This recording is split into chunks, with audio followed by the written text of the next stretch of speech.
नाम করলে হরের নাম हरे नाम वही केवलम कल नास्तेप्य नास्तेप्य नास्तेप्य गतिर अन्यथा। प्रभु आमार बोललेन कलि जुगे नाम छाड़ा कोनो जीवेर गति नाई नाई अतएव नाई। केन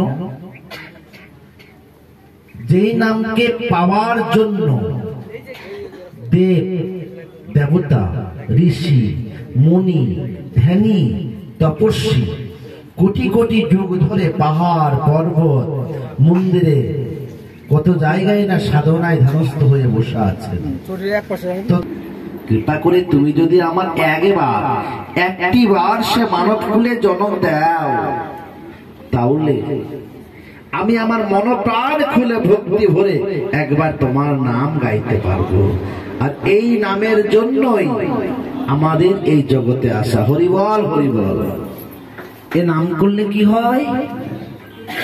একাদশী নিরামিষ এবং একাদশী নিরামিষ করে যে ফল হয় একমাত্র নামে। আমা হইতে আমার নাম ভরো আর আমার নাম হইতে আমার ভক্ত বলো। এই নামের প্রতি যদি কারো আসক্তি না হয় তবে সে কখনো ষড়রিপুর মায়া হইতে উত্তীর্ণ হতে পারবে না। নামেই একমাত্র তোমার পিতাব জ্বালা হইতে তোমাকে মুক্তি করতে পারে, মুক্তির রাস্তা। নামে নিষ্ঠা না হলে রিপু জয় হয় না। তাই অনর্গল 24 ঘন্টা নাম করো, নাম বোঝো, নাম চিন্ত, নাম করো সার, অনন্ত কৃষ্ণেরও নাম বল। গান করে প্রসাদ খেয়ে একাদশী করে উপবাস করে যদি নামের প্রতি রতি না জন্মায় সে জীব এলো আর গেল। সর্বজীব হইল পার গৌরাঙ্গের প্রেমের বাতাসে, পড়িয়া রহিল লোচন আপন করমের দোষে। নামের এতই শক্তি, নাম করলে তার মধ্যে কখনো কোনো বাসনা বসবাস করতে পারে না। কারণ আমার যেখানে নাম হয়, কৃষ্ণ নামে সূর্য সম মায়া অন্ধকার, যেথায় কৃষ্ণ সেথায় নাই মায়ার অধিকার। তাই কেউ যদি নামে আকৃষ্ট হয়ে অনর্গল সব সময় নামে মগ্ন থাকে তাকে কখনো এই সংসারের এমন কোনো আসক্তি নেই তাকে বেঁধে রাখবে। নিতাই গৌর প্রেমানন্দে হরি বল হরি বল। তাই নাম করতে হবে। প্রথম যখন মীরাবাই গেলেন, লক্ষ্মীরা যখন হরিদাসের কাছে গেল, কত না মোহিনী রূপ ধারণ করে গেল তার নাম ভঙ্গ করার জন্য। দ্বিতীয়বার গেল সাধু সেজে, তবুও হরিদাসের নাম ভঙ্গ করতে পারলেন না। হরিদাসের সাথে সাথে নাম গাইতে গাইতে একদিন তার দেহ মন প্রাণ পবিত্র হয়ে সশরীরে বৈকুণ্ঠ ধাম প্রাপ্ত হলেন লক্ষ্মীরা। সাথে সাথে হরিদাসের সঙ্গে গাইতে গাইতে কি হরে কৃষ্ণ কৃষ্ণ কৃষ্ণ হরে হরে, হরে রাম রাম রাম হরে হরে। এই নাম গাইতে গাইতে হাত যখন উপর থেকে হরে গোবিন্দ, এই জগতে তুমি ছাড়া আমার আর কেউ নেই, আমার চারপাশে যারা আছে এই হচ্ছে তোমার এক মায়ার বৈভব, তোমার এক বিভুরু। অর্জুনকে যখন বললেন, অর্জুন এত কিছু বলার পরেও তুমি বোঝো না? বলছে, প্রভু আমি তো সব বুঝি, কিন্তু আপনার একটা বিশ্বরূপটা দেখান। তখন ভগবান অনন্ত তার মুখগহ্বর, অনন্ত তার নেত্র, অনন্ত তার হস্ত পদ দিয়ে তার বিভু দর্শন করালেন বিশ্বরূপ। মানে পূর্বজন্মে থাকে যদি অপরাধ প্রচুর, পূর্বজন্মে যদি অপরাধ পুরো দেহের মধ্যে থাকে, সেই দেহকে সাজা দেওয়ার জন্য পুত্র রূপে, স্ত্রী রূপে, মাতা পিতা রূপে জন্মগ্রহণ করে এই সংসারের মাঝে। এই জগতে কে জ্বালায় গো? পাড়ার লোক কাউকে কি জ্বালায়? না গ্রামের লোক জ্বালায়, না সমাজের লোক জ্বালায়? একমাত্র কেউ যদি বেশি ব্যথা পায় নিজের আত্মীয় বর্গ দ্বারা। আর আত্মীয় বর্গই হচ্ছে প্রভুর এক বিভুরূপ। আমি তার মনের পাপকে নাশ করার জন্য পুত্র রূপে সাজা দেই, কিন্তু জীব সাধু সঙ্গ করে না, সাধুর কাছে যায় না, সাধুর কাছে বসে না, তাই আমার এই বিভু চিনতে পারে না, তাই আমার এই বিশ্বরূপ চিনতে পারে না। কারণ ভগবান তো সাজা দেওয়ার জন্য মুরলী আর ধনুবান নিয়ে আসবেন না জগতে। তিনি কি রূপে আসবেন? সাজা দেওয়ার জন্য পুত্র, কন্যা, ভগ্নী, ভ্রাতা, পৃথিবীর সামগ্রী যে সম্পর্ক, তমেব পিতা চ মাতা চ বন্ধু চ সখা তমেব বিদ্যা বুদ্ধি দ্রাবিণম তমেব মম সর্বদেবতা।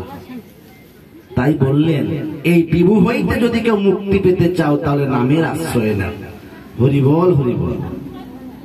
নামে আসক্তি জন্মাও, আসক্তি মিটে যাও। মানে চিনি, টমেটো যখন এক জায়গায় দিয়ে একটা আচার করা হয়, চাটনি করা হয়, তখন ওটাকে বেঁচে ফেলানো যায়? একবার যদি মিশে যায় সেটাকে আলাদা করা যায়? করা যায় না। তদ্রূপ সেই রকম তুমি মেখে যাও নামের মধ্যে, তুমি চাইলেও নাম যেন তোমাকে না ছাড়ে। তাই হরি বল, হরি বল।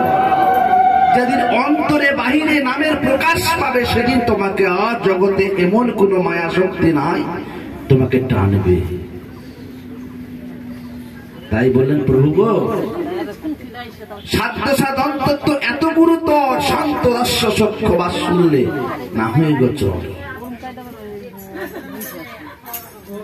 এই যে নামের যে মহিমা, নামের যে ক্রিয়া, তাই নাম করতে কখনো ভগবান বাধা দেয়নি। শুধু একটাই কথা বলেছে, কলিতে নাস্তেব্য নাস্তেব্য নাস্তেব্য গতির অন্যথা। বর্তমানে কলিযুগে নাম ছাড়া কোনো গতি নাই, নাই, নাই। তোমার কাছ থেকে তোমার যে মায়া দূরে যাবে, তুমি কখনো সেবার দ্বারাই, একাদশীর দ্বারাই, নিরামিষের দ্বারাই কখনো সেটাকে বঞ্চিত করতে পারবে না। বঞ্চিত করার একটাই উপায়, শুধু নাম। নাম করো, নামে সুখতাপ দুঃখ যাই চাইয়ে শান্তি পাবি ও রাম। জপ হরে কৃষ্ণ কৃষ্ণ কৃষ্ণ হরে রাম। এই নাম করেছিলেন কে? রাজার রাজা মহারাজা পরীক্ষিত সম্রাট। ইনি রাজাদেরও রাজা পরীক্ষিত সম্রাট। নাম করতে করতে তার নিত্য সিদ্ধ পায়, সে সিদ্ধ তার কায়, তাই কায়াটাও তার সিদ্ধ।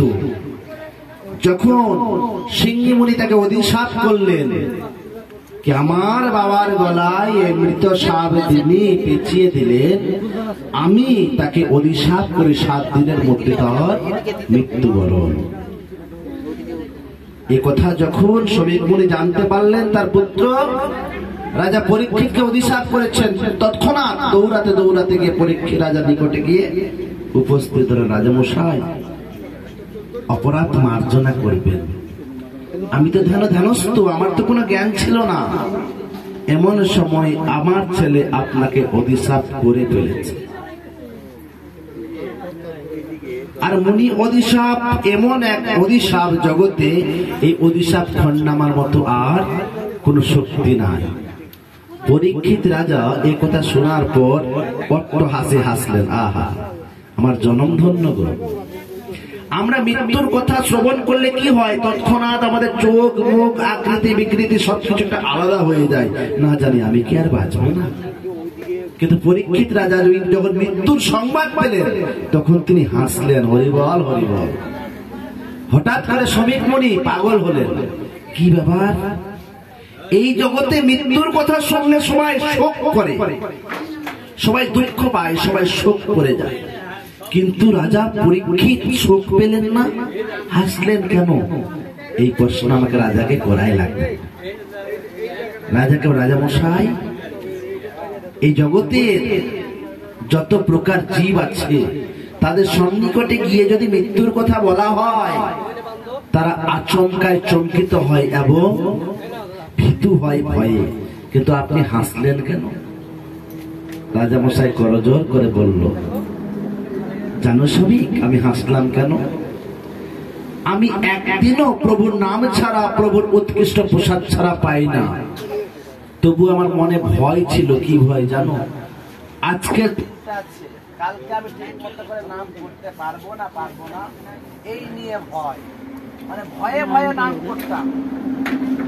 আমাকে যে 7 দিন কেউ মারতে পারবে না এটা আমার অটুট বিশ্বাস। এই 7 দিন তো আমি এটা খোলা মনে নাম করবো না, তাই 7 দিন তো কেউ আমাকে মারতে পারবে না। এই 7 দিন তো আমি প্রকৃত আমার নাম করতে পারবো। তাই তিনি আনন্দ পেলেন। কিন্তু আমরা ভয়, তাই লজ্জা ভয় ঘৃণা 3 থাকতে কখনো প্রভুকে লাভ করা যাবে না। অতএব লজ্জা ভয় ঘৃণা সেদিন তোমার অঙ্গ হইতে চলে যাবে যেদিন তোমার নামের প্রতি নিষ্ঠা আসবে। তাই মহাপ্রভু সবাইকে 6 গোসাই 64 মহন্ত দ্বাদশ গোপাল সবাইকে আগে মালা ধরা দেন। তুমি মালা করে নাম করো। অন্তিম নিঃশ্বাস ত্যাগ করার পূর্বে কেউ যদি আমার নাম করিতে নিঃশ্বাস ত্যাগ করে তিনি আমাতেই প্রাপ্ত হন, ইহাতে কোনো সন্দেহ না। এই যে আমরা কষ্ট পাচ্ছি না, ব্যথা পাচ্ছি